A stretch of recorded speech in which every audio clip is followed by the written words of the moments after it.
Bonjour à tous, donc je vais vous parler du travail que j'ai réalisé sur SIDA-SOS. Alors tout d'abord le HPV, donc SIDA, qu'est-ce que c'est? C'est un groupe de virus qui peuvent causer des cancers et des virus génitales, dont des condylomes chez les femmes et les hommes. C'est donc l'IST la plus fréquente du monde, donc 80% de la population mondiale, dont la moitié entre 15 et 24 ans ont déjà été confrontés à des IST.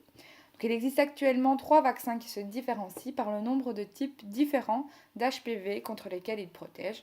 Le but est donc d'étendre le remboursement du vaccin aux garçons en Fédération Wallonie-Bruxelles et surtout de sensibiliser la thématique afin d'éviter des morts évitables et puis de déconstruire les mythes autour du HPV.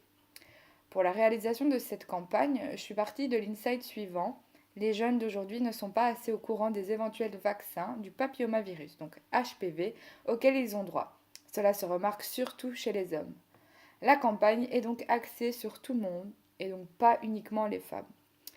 Alors le concept de cette campagne consiste à informer les jeunes hommes de 17 à 26 ans des différents vaccins concernant le papillomavirus. J'y suis parvenue par différents supports, tels que affiches publicitaires au format A2, bâches publicitaires, spot TV de 30 secondes, actions de street marketing, ainsi qu'une activation online. Alors en ce qui concerne l'affichage publicitaire, il fallait rester évidemment dans l'esprit de la SBL, en ayant une interpellation positive. Donc pour l'illustration, l'affiche que vous voyez maintenant, c'est donc une affiche qui a déjà été réalisée auparavant. Donc ce sont des campagnes existantes où on voit que les hommes sont vraiment mis en avant. Ensuite, là c'est un exemple de ce que j'ai réalisé avant d'accomplir le rendu final. Donc on voit en fait un pénis qui est un petit peu mal en point dans une chaise roulante et qui se plaint en disant que dommage que le vaccin ne soit pas gratuit parce qu'en fait il n'a pas les moyens. Mais donc je ne me suis pas limitée à celui-là. Ici on voit donc 2 vagins en train de se parler et il y en a un qui dit oh je pète la forme et au loin on voit un pénis qui est un petit peu mal en point et donc c'est vraiment pour mettre l'accent sur le fait que les femmes sont en pleine forme et là on voit bien que l'homme est pas bien entre guillemets.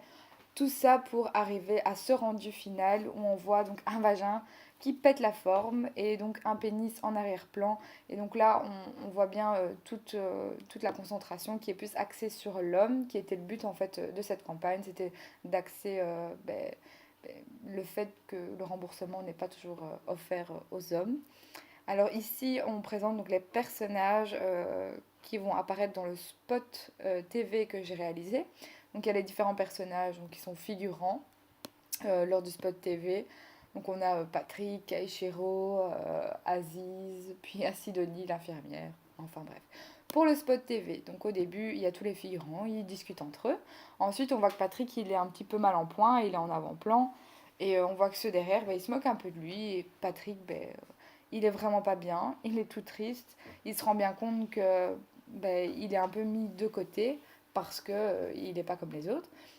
Et ensuite, Sidonie, donc l'infirmière, vient lui faire les vaccins nécessaires. Et là, on voit vraiment que Patrick reprend du poil de la bête, il est en forme, il est content.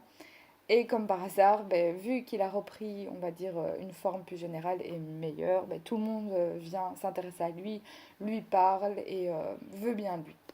Alors pour l'action street marketing, donc j'ai décidé d'organiser en fait un car wash géant. Le but donc c'est d'organiser donc ce car wash à la sortie des écoles parce que on veut surtout cibler les jeunes parce que c'est eux qu'il faut avant tout sensibiliser. Et donc le but était de venir coller des espèces de post-it en forme de condylome sur les voitures pour les interpeller. Les gens seraient un petit peu choqués, ils se poseraient des questions en voyant ces post-it collés sur leur voiture. Et donc le but c'est vraiment au lieu de laver la voiture, donc tout simplement de coller des post-it. Et les personnes qui viendraient coller ces post-it seraient déguisées en pénis géants pour faire référence encore une fois euh, aux hommes, parce que c'est les hommes qu'on essaye de viser dans cette campagne. Et donc ce serait encore une fois une interpellation positive parce que ça reste marrant, ça reste bon enfant, ça reste dans l'esprit de la SBL.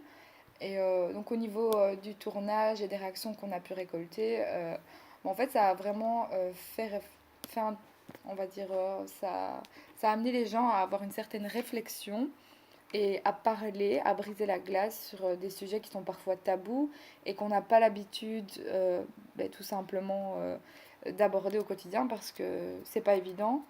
Le HPV, bon, on va dire que c'est pas déjà très glorieux, c'est une maladie où on pense que ça n'arrive qu'aux autres et au final ça peut arriver très facilement si on ne se protège pas et c'est important d'en parler et donc en fait avec cette action de street marketing, eh bien il y a eu beaucoup de bonnes réactions.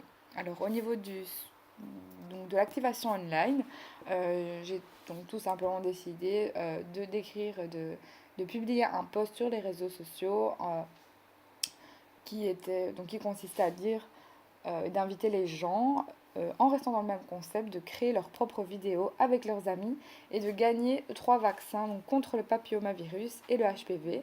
Et donc celui qui récolterait, on va dire, le plus de likes se verrait donc euh, bénéficier des 3 vaccins contre le papillomavirus. Donc encore une fois, une petite photo assez drôle pour rester toujours dans l'esprit de l'association et de la SBL SIDA-SOS. Alors voilà, je pense que cette campagne a permis de récolter beaucoup d'avis positifs et de déconstruire pas mal de mythes autour de ce vaccin. Merci de votre attention.